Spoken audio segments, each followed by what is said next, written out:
تاسو د شاتو د مچای غبین کلیدلې اوس د شاتو مچای دومره غونډه شه ده د دې مچای په دې دماغو کې دا ماده چا چولې دا چې تلاړه شه یا په ونو کې یا په غرونو کې یو داسې جال جوړ کا او بیا غ جال په غاړه او غیر چاپیر څوکیدارانو دروا.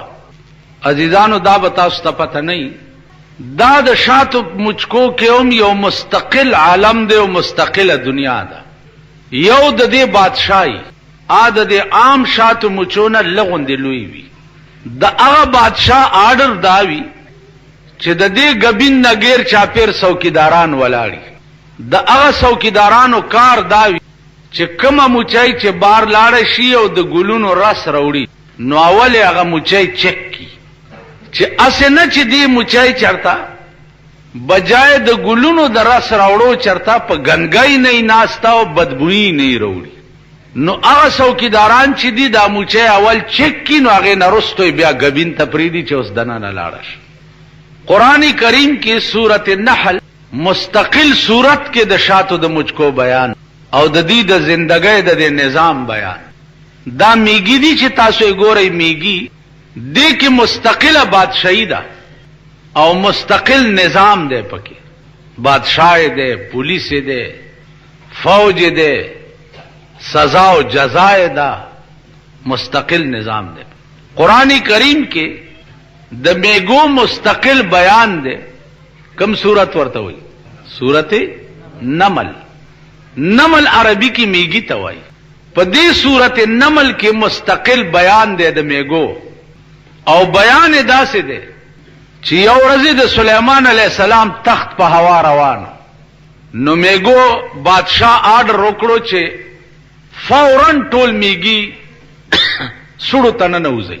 دا خبره هوا یوړه او د سليمان عليه السلام په دې وخت کې وکړه چې د میګو بادشاہ آرډر وکړو میګو ته چې تاسو سړو تنه نه وځي دا تخت تیریږي چې پېمال نشي.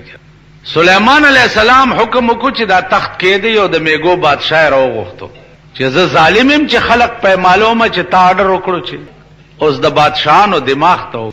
الله اکبر. د میګو بادشاہ دی او داغه دماغ ته وګور او د پاکستان د بادشاہانو دماغ ته مو. عزیزانو نن ټول ملک د خدای په قهر عظیم دی وجنه گرفتار دی چې قرآن کریم نمون سبق د ژوند نه دی غس.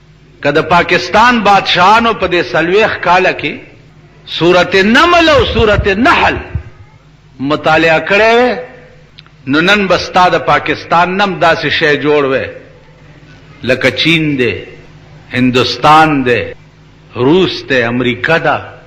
نن بتام اسمان سره خبرې کول. نن ستا د بار ملکونه د دنیا د آیټمو ایجادات چې کوي دا ټول سبق اغي د قرآن ناغسته او ټول سبق د هغه فطری وحی ناغسته دی چې کما القا دوی ته په دماغ کې قدرت. خدا بدبخت قوم په سلويخ کاله کې قرآن کریم ته نږدې نه دی راغلی. سبقونه ویلي دي بی ایم اے اف اے ډبل ایم اے ایل ایل بی دا ټت پت دای کړی دي او په نوکرو باندې لګیدلی سی ایس پی یا پی ایچ ډی کړی دا په نوکرو لګیدلی دي به د ورځې په دفترو کې بسکټي خوري او مازیګر ماخام خزه رواني کې هغه لوبای را لوبای. د دوی دماغ دغه توزګار نه دی چې دوی څه فطری ایجادات وکړي یا د ملک د ترقۍ څه اسباب جوړ کړي. دغه ته زمونږ ملک وزګار نه. مونږه د خدای په قهر اخته یو. سزمون کمزوري دي مونږ هم دوی سره اخر د مالګه په غر کې پریوته نو مالګه اوس وزولو چاوي د مالګه پلیته شو د اخر په کې پریوته ده. ایو بزرګ ولاړو هغه آنکه درکانه نمک رفته نمک شو. کم خرچ د مالګه په غر کې وګرځي دو اخرم مالګه شو. نو مونږ هم د دې پلیتو په ډند کې ورغورځېدلی یو. مونږ هم قرآن نه چې دی یو زیارت جوړ کړی دی او چرته مالدار سرمایدار مرشي یا بیمار شي پیوي وایو چفرا چفي کو په باندې او خپل مفاد مد نظر کړی دي. دا سبق مونږ دی قوم ته چرته او نه خو د چو بدبخت قومه. نن د دنیا ملکونه انګريز ولی جاز جوړي او تی ولی نشي جوړولې انګريز ولی بحری بیړه جوړي او ته ولی نشي جوړولې ستا د تمامو کارخانو مشینری چې دا هغه د بار ملک ناراضي دغه اوسپنې او دغه ایټمي ذرات خو هغه ملکونو کې دي او ستا ملکونو کې دي ته ولی نشي جوړولې او هغوی ولی جوړولې ولی تاسو تندرواله او تاسو سره دا فکر نشته عزیزانو تاسو نه دي لیدلی یا لیدلی یا نه لیدلی یا کلی دي ورته خیال نه کړي دا د ورسک ډیم چې جوړېدو د انګريزانو جوړولو کومه طریقې چې د ډیم د پاره اختیار کړي و ستا د انجینیران او اکسیانان دا به د سربو میخو غوندې خټ پرسېدلې خېټه پرته او انګريزانو به ستا په دې دریاب کې دننه بورینګونه کول او په بورینګ کې به پخپله کوزېده او پکې به سیمه ستا د ملک اکسیانان او انجینیران پرېږده چې ټیکدارو سره لب جبو کیو کمیشنو سوداګانې ور سره وکیو د ټیکو فیصله ور سره وکي چې دا د 500 لکو ټیکه در کوم او 10 لکه به زمای او 10 لکه به ته په سخاوري ری ولګیو سبب بچ کې او سبب څه شي او سبب ستا د ملک انجینیران دا کار کوي د پردي ملک انجینیران راغلي او ستا دا ورسک ډیم چې جوړول زو ورغلم ما تماشې کول دا د توربلې ډیم چې درته چا چولې ده ستا د پاکستان غغغغ تا قرنی کچه د قبر نروزی او کفنی په سر نیولې د توربلې غوندې ډیم به جوړ نکي دا درته انګريزانو جوړ کړي دا سیای چین چې نن ته چې دا د چین سړک مونږ جوړ کړي د چین سړک دا سړک درته چینیانو جوړ کړي دی ورشه تماشا وکړه چې په کوم رنگ جوړ کړي او څنګه بوتل ته سره کې جوړه ستا سره کې هنن جوړي سبب کې دا سوري شي دا غارونه پکې شي اوس بیا لو بجوړه ده سیبا کونسلران به پاس کیږي ضیاء الحق او جنجو په خبر ګستر ګوړاند شي د ملک ته د الیکشن ډیر ضرورت چې دا ملک د خدای په قهر اخته ده د دې ضرورت چوړیانو جمعدار کا جوړ شو نه څپې او کا جوړ نشو نو څپې کوم الیکشن باندې چې د ملک دارو مدار دی هغه ته نږدې ناراضي بیاداری صوبې وزیر اعلان چې ده د توتاگر کی غوندے ادرولے پر ٹی وی باندھے ہو یہ الیکشن بہت اچھے ماحول میں ہوگا ہم نے پولیس فورس استعمال کریں گے ہم ملیشیا اور بارڈر استعمال کریں گے زنانہ الیکشن پولنگ سٹیشن پہ یہ ہوگا وہ ہوگا دے ملک دی ضرورت ہو دیر خدیدہ خلق خدا پاک دے نور پا قہر عظیم گرفتار دا پاکستانیان خدای پی جندلی که خاورز مولی دا او مرم نراشی پا قبر می متیازی ہو گئی پا دے پاکستان چرتا چه دا بے ضمیر و بے غیرت قومی تاسو گوری دے خلق سال جوڑ کرے هر یو ځان له یو د مور میړه پیدا کړی دی او ځان سره یې ګرځي هر یو چې ګوري یو منداڼو ایرانی ولې دغه ته نه ګوري چې هلکه دا خر دی ټټو دی سړی دی غوی دی چېرته د سړي زوی دی بني آدم دی خو بس منداڼو یې مخکې کړی دی او صاحب یو غویمت بېګاره ته چا ووې دلته یو کلي کې وې 9 کسه ولاړ او 9 واړو سره صاحبه دا دا دا دا دا خوشاٹر زامن مرگری نو ډیر خی خدای پیجندلی ای انشاءاللہ خورز بند ډیر خکار دے مبارکم شه خدای پیجندلی کدی ملک قوم کی غیرت وے او دوی کی ایمان وے چې د بلدیاتی الیکشن اعلان اوشو بیک آواز بټول قوم ویلے وے چې تو لعنت ستا په دې مخ او په دې الیکشن مونږ الیکشن نکو بایکاټ وې د ټول ملک واغی ته پته ده اخو د موسی علیہ السلام ته شیطان یو ورځ وی چې جی ما هیڅ غلطی نه کړی او دا خلق زمانامه بدنامي چې دا د شیطان حرکت ده ما هیڅ نه کړی نو موسی علیہ السلام ورته وی چې یو ورځ تراشه او ټول ورځ بدل تما سره ناشته بار بنوځي ګورو چې د خار کې څوک جګړه کوي کنه کوي ټول ورځ موسی علیہ السلام سره شیطان تیر کړه مازیګر شو اس کیس را نغه چې پلانی ځای کې دماکا وشو ابل ورځ بیا دماکا وشو اندر شهر وشو الو یو سره ونیو یوه ونیو چې ویني و چا په کو نو منډه ام سکړو تاسو خدای هلاک که چې هلاک شي خو چې وم نیو چوکیادګار کې اعلان وکړي او راوی باسي او د دې قوم په مخ کې سر قلم کوي چې وم نه متصب پولیس به دا غي انټاروګیشن کوي. ما ته معلوم دي د پولیس انټاروګیشن پولیس د لاسه خو د ملک بیړه تبا ده پولیس به انټاروګیشن کوي وم نیو خو راوی باسي کنه. نو پردي بچي کباب کړه پردي ماشومان مړ کړه او سړی ونیو اب انټاروګیشن کوي پښتنې به څوک کوي ډټ کا گوا ډډو. تاسو خیال راغی د قوم بچي علالیږي او کباب کیږي لګیا دي ټول پاکستان کې. عمر فاروق رضی الله تعالی عنہ یو صحابي راغی عمره تروانم دعا راته وکړه هغه دعا به درته وکم ان شاء الله چې تلار شي خو ورته یا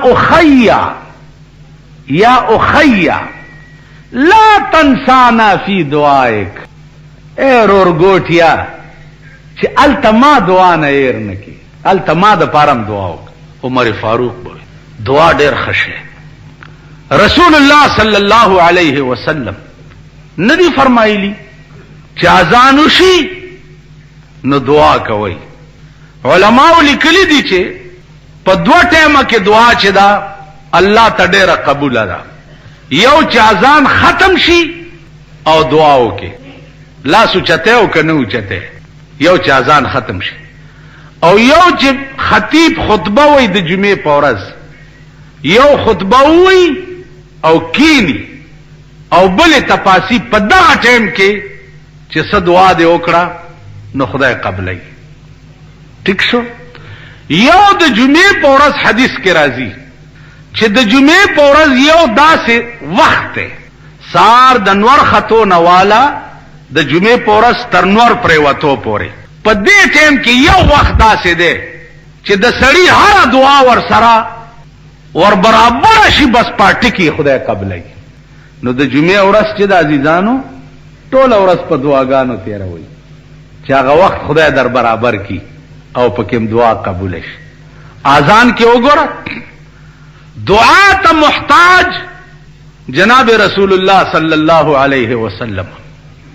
وګوره اللهم رب هذه الدعوه التام اذان نرست دا دعا وی خلق وابعثه څنګه ده وابعثه مقاما محمودا. پیغمبر فرمایلی دی چې د اذان نرستو ما د پاره دا دعا کوي چې خدایا ما غ مقام محمود ته ولېږي. معلومیږي دا چې په جنت کې یو داسې ځای دی چې پیغمبرم ورته محتاج. زما په خبره پوهېږئ کنه. نو زه تا د احتیاج نه بار خو نه یم کنه مونږ خو 24 غنټې خدای ته محتاج 24 غنټې.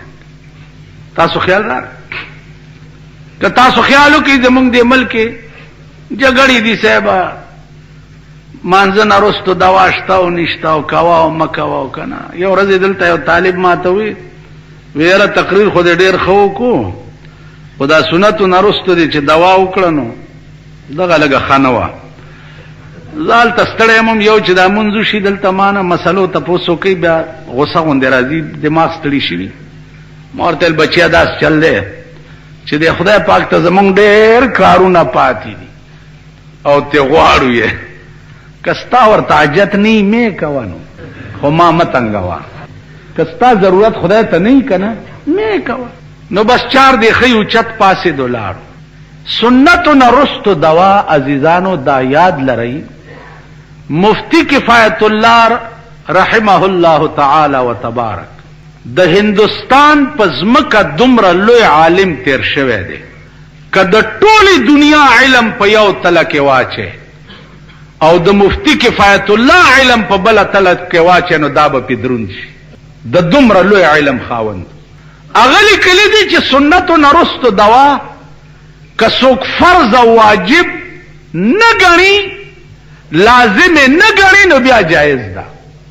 زما په خبره پوهېږئ مونځ چې وشو بس خبره خلاصه شوه کار دی ځان له دعا وکړه تخته که لازمه ملا نه ګڼه یو خدا چې ملا دعا ونه کړه ته د دې ځای نه نیسي کافره مانځه نه رستو دې دعا ونه کړه نو بیا الته ترک واجب دی. بیا هغه ملا ته پکار دي چې نه کوي، چې د قوم د لاسه په فرض او واجب غني. او که ملا آزاد او ز آزادم ما کدل تو نکړه تاسو ما د مړی نیوي شي سټې پرم په ما خرڅ کړی دي. خیال امراغه جی زئی خپل کار کوي چې لازم نه غني. نو مفتی کفایت الله لیکلی چې بیا جایز دي، بس جګړه ختم شوه. زما په خبره پوهیږي. نو عرض می دا وزیزانو چې خبره د جګړې نه سیوا په افهام او تفهیم هم حل کیږي. زه ته خود کتاب تابع خلق یو، دائمه او تابع خلق یو.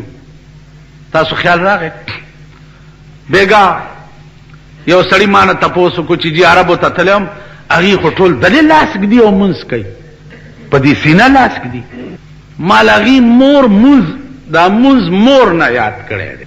نو مور خو دل تلاسي خو ول رښتیا دی. نو په خوشم چې دا خو بس خالی په لکای نیمګړې دی، نور برابر دی. مال تبل ټیم بیا راشه بیا به پوي کم. نو کې دې شوی سبب د جمعې مونږ تر اعظم نن راغلی بیا د دې معافي غواړم. دی خو وګورئ دل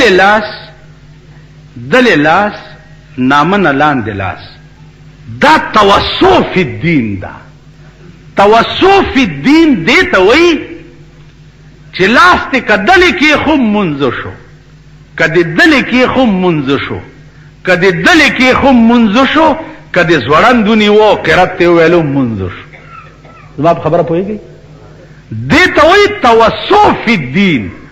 په دین کې ضیقت او تنګي نشتا، فراخی ده پکې. غوګونو ته ګوتې وړل وګورئ.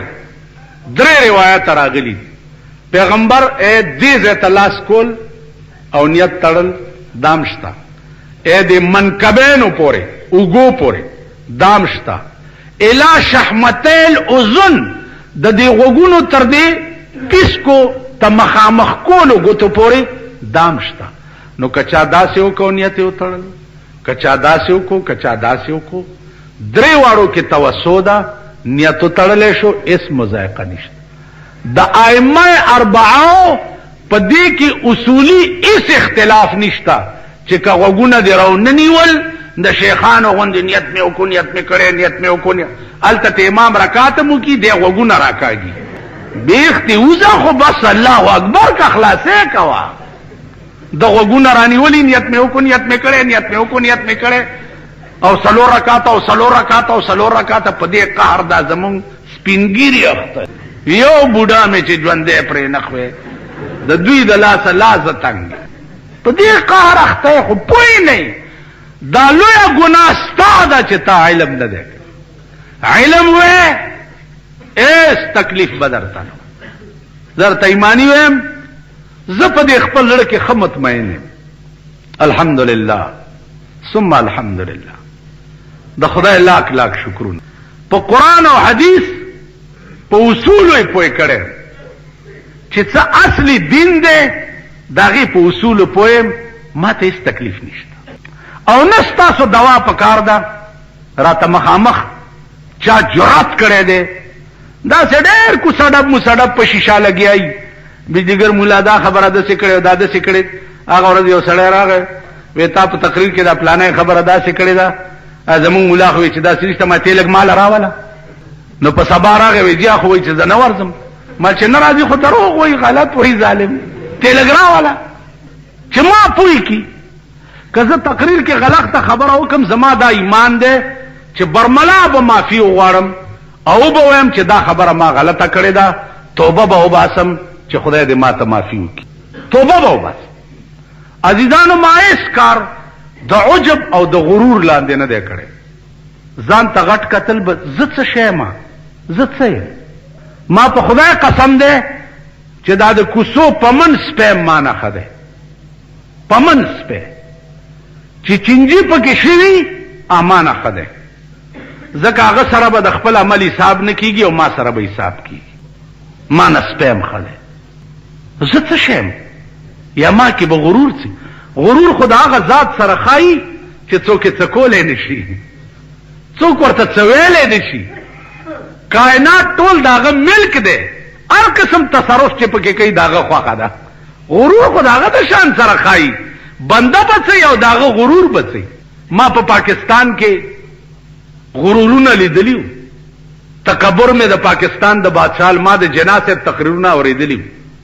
په دې صدر کې را روانو زاغه وخت کې نوې مولا شوی ما یو غریب سړیو د ګلونو ګنټه ورا چوله چې یو پړق په دې مخ وواله. ما غرور د صدر ایوب لیدلو، ما غرور د یحیی خان لیدلو، ما غرور د بوټو خان لیدلو.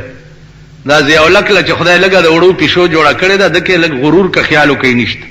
ارچا ته قبله او کعبه او خلای چنګنی ولی هر وخت بیت الله شریف ته منډه کې ور پورې ځانو مګي چې خدای په قبر کې کرا کې لړمان کې او کار څه کې خو چې دی پاکستان نه مېونه خوځه نو په دغه لګ خبره ټینګه شوه.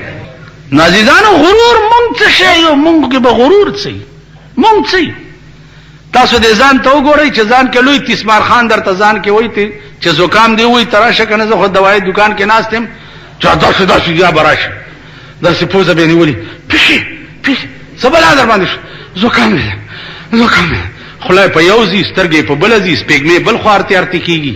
تاسو څه شی څه نو مونږ بچي او زمون غرور بچي. نو در بهارا که شود سرسبز سنگ، خاک شو تا گل برو ید رنگ رنگ. کزان گلونه کول غواړی نو خاور شي نو رنگ رنگ گلونه به ونیسئ.